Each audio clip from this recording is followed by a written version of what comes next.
예수님이 부활하시면서 우리에게 남기신 지상 명령이 있습니다. 너무나 잘 알고 있는 명령이죠.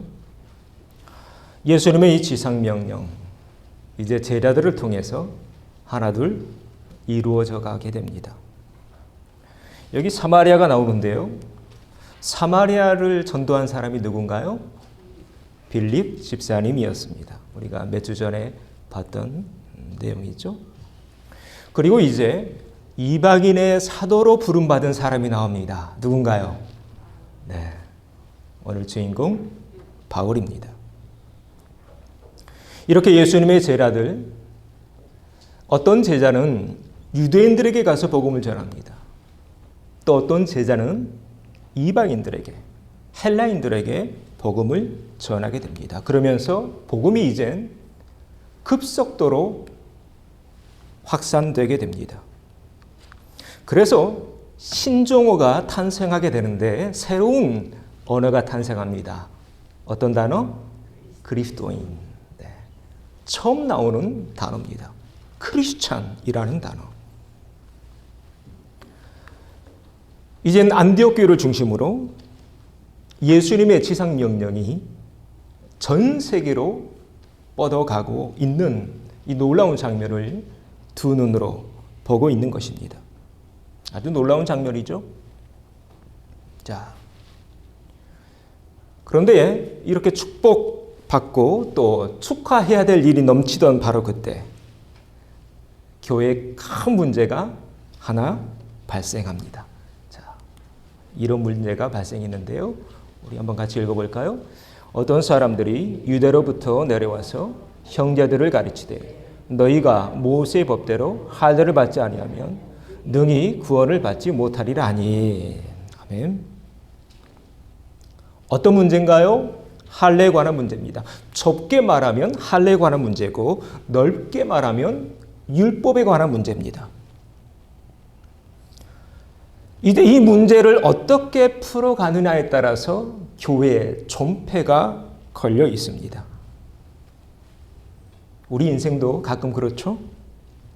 가끔은 인생이 걸려있는, 아니 인생을 걸어야 하는 문제를 만나기도 합니다. 자, 오늘 안디옥 교회 아주 큰 문제에 봉착해 있는데요. 이 문제를 어떻게 풀어갔을까?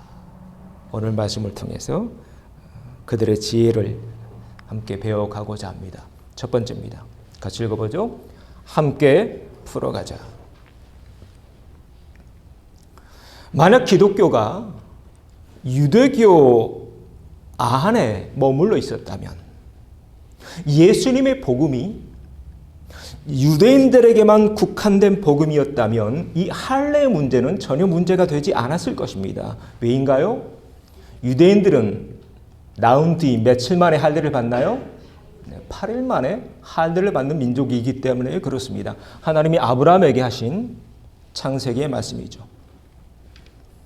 그런데 이제는 이방인의 사도로 부름받은 바울을 통해 본격적으로 이방인들에게 복음이 전해지게 됩니다. 그게 우리가 잘 알고 있는 1차 전도 여행이죠. 잠깐 지도를 볼까요?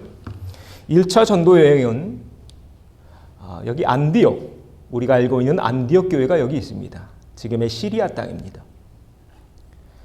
누구랑 같이 갔나요? 바울을 청거했던 바나바랑 같이 가게 되죠. 그래서 바나바의 고향이 여기 구브로였습니다. 배를 타고 구브로에 가게 되죠. 여기서도 많은 기적이 일어납니다. 그래서 이 섬의 총독이 전도되죠. 또 배를 타고 아탈리아, 버가까지 가게 되는데 이때 이 버가에서 그동안 함께 했던 마가가 다시 집으로 돌아가 버립니다. 왜 마가가 돌아가 버렸을까요? 너무 힘들어서. 마가가 그 부잣집 도련님이거든요. 네. 여러분 그 마가의 다락방 기억나세요? 마가의 다락방에 예수님의 제자들이 다 들어갈 수 있었잖아요. 뭘 얘기하고 있어요? 마가의 집은 컸다. 네. 아주 부자였습니다. 부잣집 도련님이 이 선교 여행 멋모르고 따라왔다가 아유 힘들어. 더 이상 못하겠어 하고 다시 돌아가 버립니다. 그러나 바나바와 바울은 계속 1차 전도 여행을 지나가죠. 이제 피시디 안디옥 지나서 이고니온 지나고 더베 지나고 루스드라. 이 루스드라에서 안진뱅이가 일어섭니다. 그러자 사람들이 이 바울과 바나바를 신으로 섬기려고 했죠. 막 제사 지내려고 했고요. 그런 말씀이 사도행전에 나옵니다. 그래서 다시 더베, 루스드라, 보가, 이 아탈리아에서 배를 타고 안디옥으로 돌아오게 되는 이 여정을 가리켜서 1차 전도 여행이라고 말합니다. 자, 그래서 지금 다시 안디옥에 돌아왔는데요. 안디옥에 돌아와서 저들이 뭘 했냐면, 자, 배 타고 돌아왔죠? 믿음의 문을 여신 것을 뭐 하고 있어요? 보고하고 있습니다. 선교 보고하고 있는 겁니다. 안디옥 교회에 돌아와서. 네. 이것이 오늘날 교회의 전통이 되게 되죠. 그래서 항상 이렇게 선교사님들 돌아오면 우리 교회도 그렇죠. 교회에 와서 보고하고 이렇게 질서 잡힌 교회였습니다. 자, 아주 축제의 시간이었습니다. 이방인들에게 복음의 문이 열렸으니까요. 그런데 앞에서 본 이 문제가 지금 대두되고 있는 것입니다. 뭐에 관한 문제예요? 할례에 관한 문제입니다. 율법에 관한 문제입니다. 심지어 뭐라고 말하고 있냐면 할례를 받지 않으면 능히 뭘 못 받아요? 구원을 못 받아요. 이건 대단한 문제인 겁니다. 할례와 구원의 문제를 같이 묶어버렸어요. 여러분, 이 문제는 쉽지 않은 문제입니다. 왜 쉽지 않았을까요? 이방인들이 할례를 받는다는 것 쉽지 않은 문제였기 때문입니다. 구약의 율법 이방인들이 어떻게 다 지켜요? 구약의 율법을 쭉 나열해 봤더니 총 몇 개냐면 613개였습니다. 이 가운데 하지 마라는 명령이 365개, 이건 꼭 해야 돼 라는 명령이 248개, 총 몇 개? 613개. 그 많은 율법을 어떻게 이 이방인들이, 헬라인들이 지킨단 말입니까? 자, 그래서 이 문제를 놓고 고민합니다. 자, 어떻게 풀어갔을까? 다음 말씀 보니까 이런 말씀이 나와요. 안디옥 교회 안에서 이 문제를 풀려고 여러 날 고민을 했습니다. 끝없는 변론이 이어지고 있습니다. 어떤 사람들은 이방인들에게 안 돼, 그건 너무 과해. 어떤 사람들은 아니야, 그들이 이방인이어도 할례 받아야 돼. 끝없는 변론이 이어졌습니다. 변론이 격해지니까 다툼이 일어나기 시작합니다. 안디옥 교회 혼자 이 문제를 풀려고 했는데 풀렸나요? 안 풀렸나요? 안 풀리는 것입니다. 그래서 이 문제를 어디로 가져가나요? 네. 지금 우리가 보고 있는 예루살렘으로 가져갑니다. 그래서 예루살렘에서 최초의 회의가 열립니다. 자, 한번 같이 읽어보죠. 사도와 장로들이 이 일을 의논하러 모여. 그래서 예루살렘 공의회가 열리게 되는 것입니다. 이 대목에서 우리는 믿음의 선조들의 지혜를 배우게 됩니다. 이것이 지혜입니다. 안디옥 교회에 혼자 풀려고 노력했어요. 그러나 안 풀려요. 그랬더니 어떻게 했나요? 그 문제 예루살렘 교회로 가져갑니다. 혼자 힘으로 안 될 때는 함께 해야 된다는 지혜를 배우게 되는 것입니다. 그래서 이런 말이 있죠. 우리가 잘 아는 백지장도 맞들면 낫다. 이런 가정사도 마찬가지인 것 같습니다.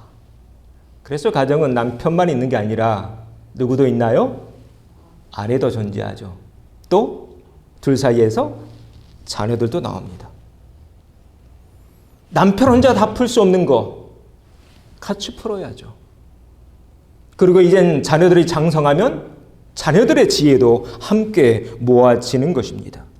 문제가 뭐냐면 언제 문제가 안 풀리냐면 나 혼자만 풀려고 할 때 문제가 안 풀릴 확률이 높습니다. 그래서 가끔 그렇죠. 혼자 고민하고 혼자 괴로워하다가 나중에 보면 혼자 자빠져 있어요. 그럴 때 너무 안타까워요. 아니 좀 나랑 얘기 좀 하지. 혼자 끙끙 앓다가 혼자 지지고 볶고 하다가 안 되니까 그냥 팔을 엎어버리는 것입니다. 여러분 이 옛말 꼭 기억하십시오. 인생의 문제나 가정의 문제나 교회의 문제도 마찬가지입니다. 그 모든 짐을 혼자 짊어지고 가려고 하지 마십시오. 머리를 맞대고 함께 대화해 가면서 함께 연구하고 함께 풀어 가십시오. 그래서 솔로몬이 자식들에게 이런 글을 남겼습니다. 솔로몬의 글 한번 같이 읽어볼까요? 한 사람이면 패하게 거리와 두 사람이면 맞설 수 있나니 세 겹줄은 쉽게 끊어지지 아니하느니라. 아멘. 아주 참 귀한 지혜입니다. 남편 혼자 안 된다는 거예요. 둘이 같이 해야 돼요. 근데 둘보다 뭐가 더 나아요? 셋이 더 나아요. 저는 이게 가정이라고 봅니다. 남편, 아내, 자녀들. 오늘 이 지혜가 우리 가정의 지혜 되어지기를 소망합니다. 함께 인사하시죠. 함께하면 풀립니다. 한 번 더요. 함께 풀어갑시다. 이게 오늘 안디옥 교회 그리고 예루살렘 교회를 보면서 배우게 되는 삶의 지혜입니다. 자, 이렇게 힘을 합하고 있습니다. 안디옥 교회 혼자 못 푸니까 이제 예루살렘 교회랑 같이 힘을 합했던 거예요. 바울 혼자 풀지 못하니까 예루살렘 교회에 지금 누가 있어요? 수제자 베드로에게 그 문제를 가져간 것입니다. 사도들과 장로들이 지금 힘을 합하고 있습니다. 그래서 문제를 풀어가게 되는데요. 그러면 구체적으로 어떻게 풀어갔을까? 두 번째입니다. 다음 넘겨주시죠. 같이 읽어보죠. 은혜로 살자. 그렇게 이제 그 문제를 예루살렘 교회로 가져갔습니다. 그리고 예루살렘 교회에서도 이 문제를 놓고 많은 대화와 변론이 이어지는데 이때 한 사람이 등장합니다. 사도행전 15장 7절 말씀 누가 등장하고 있나요? 그때 베드로가 벌떡 일어납니다. 그러면서 지금 이 문제에 대해서 베드로가 아주 중요한 얘기를 하고 있는데요. 자, 그 다음 말씀 우리 같이 읽어보죠. 믿음으로 그들의 마음을 깨끗이 하사 그들이나 우리나 차별하지 아니하셨느니라. 그런데 지금 너희가 어찌하여 하나님을 시험하여 우리 조상과 우리도 능히 매지 못하던 멍에를 제자들의 목에 두려느냐. 아멘. 자, 무슨 말인가요? 613가지나 되는 그 율법 이방인들에게 우리 같은 제자들에게 지우지 말자는 것입니다. 날 때부터 유대인으로 태어난 우리도 이 율법을 다 지키지 못하는데 이방인들에게 그 율법을 지키라고 한다? 그건 안 될 일이야. 지금 이런 얘기인 것입니다. 여러분 구약의 역사를 보십시오. 구약은 율법 시대죠. 율법 시대에 유대인들이 율법을 다 지켰나요? 다 지킬 수 있었나요? 지킬 수 없었습니다. 모세가 시내산에서 십계명을 받을 때 백성들은 아래에서 뭐하고 있었어요? 금송아지 만들고 있었죠. 또 광야 40년 동안 하나님은 성막을 비롯한 수많은 율법을 주셨는데 광야 40년 동안 얼마나 많은 유대인들이 죽었습니까? 여러분, 구약 시대는 하나님이 직접 말씀하시던 그런 시대였습니다. 가끔 하나님이 직접 내려오셨죠. 그런데 그런 시대에도 율법 다 지킬 수 없었습니다. 또 만약 유대인들이 그 율법을 다 지킬 수 있었다면 유대인들은 한 명도 죽지 않는 게 맞을 것입니다. 그러나 우리는 잘 알고 있습니다. 그 율법 시대에 얼마나 많은 유대인들이 죽었는지. 그러나 또 우리는 알고 있는 게 한 가지 더 있습니다. 만약 하나님이 율법대로 우리를 심판하셨다면 지금 이 땅에 살아남아 있을 유대인들 단 한 명도 없었을 것이라는 사실입니다. 왜인가요? 로마서 말씀입니다. 우리가 너무나 잘 알죠. 같이 읽어보죠. 기록된 바 의인은 없나니 하나도 없으며. 네, 하나도 없다.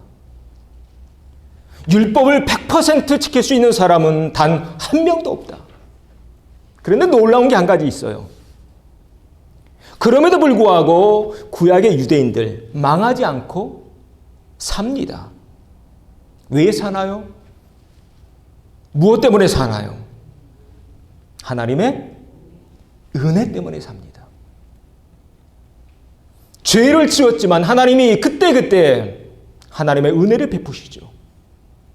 그래서 용서해 주셨기에 삽니다. 그래서 바울도 고린도전서 15장 10절에서 이렇게 고백합니다. 우리가 잘 알고 있는 말씀인데요. 한번 같이 읽어보죠. 그러나 내가 놔둔 것은 하나님의 뭐로 된 거예요? 은혜로 된 것이다. 은혜로 된 것이다. 그래서 지금 베드로 사도가 예루살렘 회의에서 이렇게 주장하고 있는 것입니다. 지금 우리가 받은 구원, 은혜로 받은 구원인데 어찌 이방인들에게 율법의 멍에를 지울 수 있어? 이건 아니야. 라는 반문이죠. 자, 이렇게 해서 서서히 예루살렘 회의가 정리됩니다. 자, 지금 이 말 누가 하고 있는 말이에요? 수제자 베드로가 지금 한 얘기입니다. 안건을 낸 거예요.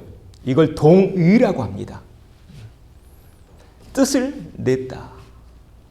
자, 이 동의에 제청하는 사람이 나옵니다. 자, 누가 제청했냐면 야고보 장로입니다.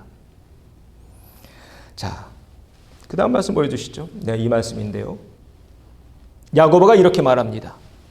기록된 바 이는 그 남은 사람들과 내 이름으로 일컬음을 받는 모든 이방인들로 주를 찾게 하려 함이라 하셨으니 그러므로 그 밑에 줄 같이 읽어보죠. 내 의견에는 이방인 중에서 하나님께로 돌아오는 자들을 괴롭게 하지 말고. 네, 똑같죠. 앞에 베드로가 했던 얘기하고. 그래서 베드로가 동의하고 야고보가 제청하는 것으로 오늘 예루살렘 회의에서 불거진 율법의 모든 문제가 일단락되게 됩니다. 자, 오늘 이 장면에서 우리는 중요한 한 가지를 보게 됩니다. 우리는 다 하나님을 믿는 사람들인데요. 우리 앞에도 많은 문제들이 놓여 있습니다. 그 문제, 우리는 무엇으로 풀고 살아가야 할까요? 율법이 아니라 은혜로. 은혜로 풀어가는 사람들이 바로 우리 크리스찬들이다. 반대로 말하면 우리는 율법으로 사는 사람들이 아니라는 것입니다. 여러분 꼭 기억하십시오. 우리는 율법으로 사는 사람들이 아닙니다. 우리는 정죄하거나 비판하거나 판단하는 사람이 아니라는 것입니다. 하나님이 우리의 모든 죄를 다 용서하셨듯이 우리도 하나님의 그 용서, 그 은혜로 살아가는 사람들인 줄로 믿습니다. 언제 우리 안에 상처와 아픔이 싹트던가요? 언제 부부 사이가 갈라지던가요? 언제 부모와 자식 사이에 틈이 생기던가요? 은혜를 풀지 않고 율법으로 서로가 서로를 향해 율법에 잣대질하게 될 때 그 모든 관계는 무너집니다. 그래서 신약의 역사를 보면 초대교회부터 요한계시록에 나와 있는 7교회의 역사를 쭉 훑어보면 교회에 언제 문제가 생기냐면 은혜로 풀지 않고 뭘로 풀려고 할 때? 율법으로 풀려고 할 때 항상 교회는 문제 소용소리에 빠지게 됩니다. 율법으로 풀려고 할 때 교회가 깨집니다. 율법으로 풀려고 할 때 교회 안에 상처가 난무합니다. 오늘 보고 있는 이 안디옥 교회와 예루살렘 교회도 마찬가지였습니다. 자, 그 다음 말씀 보여주시죠. 율법으로 풀려고 할 때, 자, 교회 안에서 뭐가 일어나나요? 다툼과 별놀이 일어납니다. 여러분 꼭 기억하십시오. 교회 어떤 문제를 가지고 어떤 일을 가지고 율법으로 풀려고 하면 그 교회는요, 다툼이 끊임없이 일어나요. 서로 변론만 해요. 싸운다는 거예요, 변론이. 네가 맞냐, 내가 맞냐. 여러분, 안디옥 교회가 어떤 교회입니까? 예루살렘 교회가 어떤 교회입니까? 우리가 흔히 말하기를 가장 이상적인 교회를 가리켜서 초대교회라고 하죠. 그 초대교회가 바로 예루살렘 교회고 안디옥 교회입니다. 그런데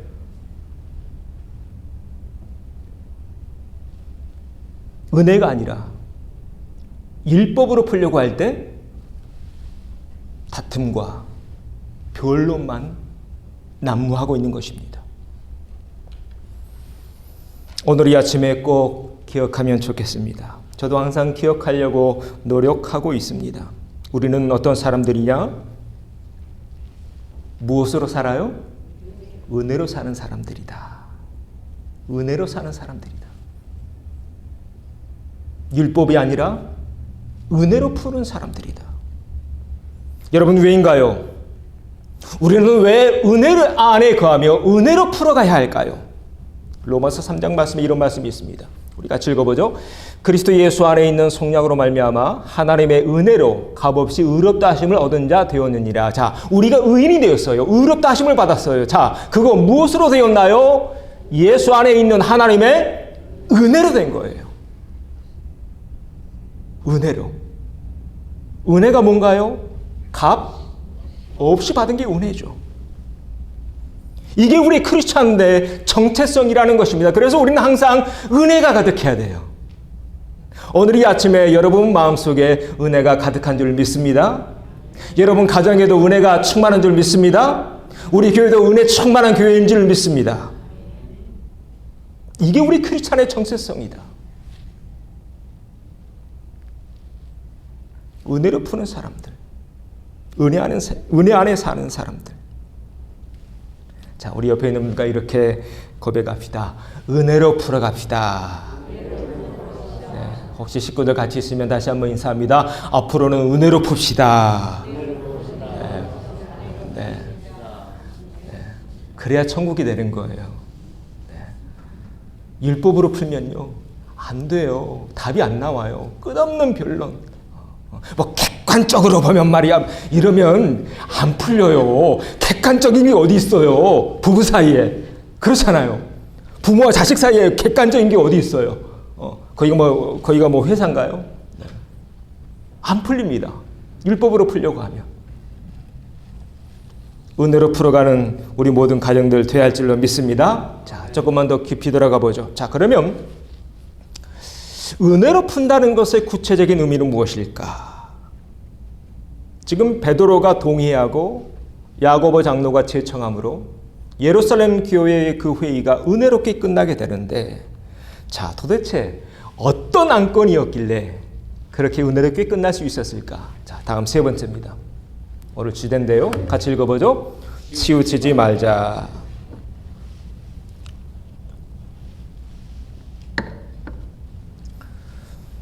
제가 좋아하는 동양의 철학자 노자가 있습니다. 노자의 스승이 상룡이라는 스승이 있었는데요. 그림 좀 보여주시죠. 스승인 상룡이 나이가 들어서 죽을 날이 다가왔습니다. 그러자 노자가 급히 달려가서 스승의 임종을 지킵니다. 그러면서 마지막 가르침을 노자가 청합니다. 스승님, 돌아가시기 전에 저에게 주실 가르침 없으신가요?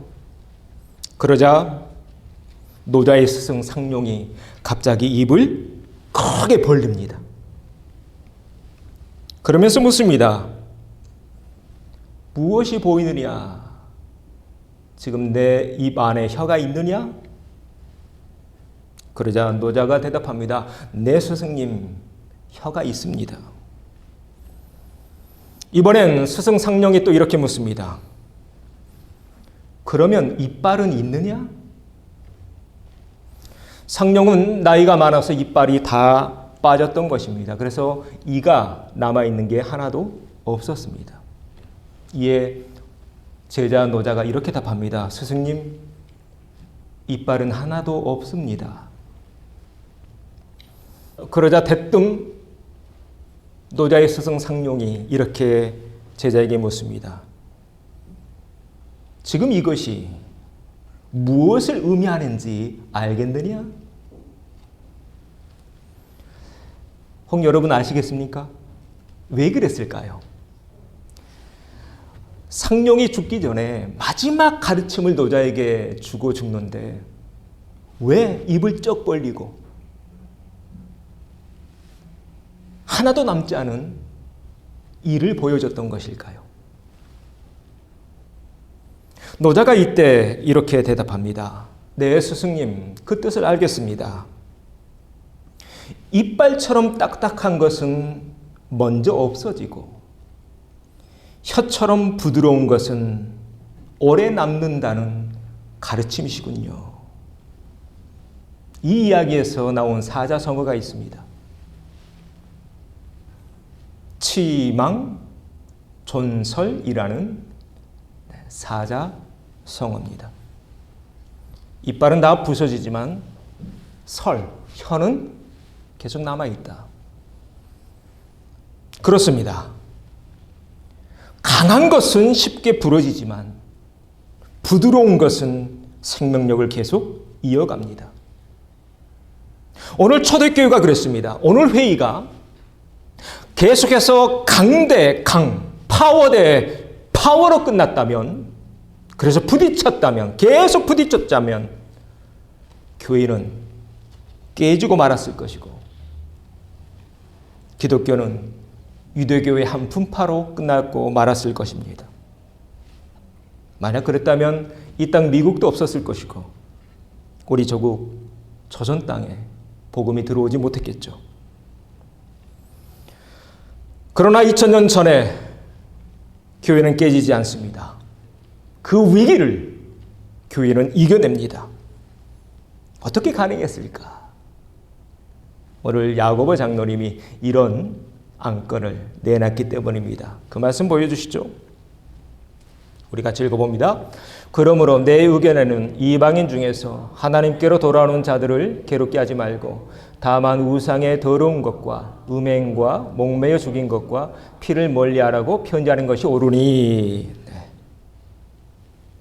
야고보 장로님이 내놓았던 안입니다. 그리고 이 안이 통과됩니다. 아주 절묘한 배합입니다.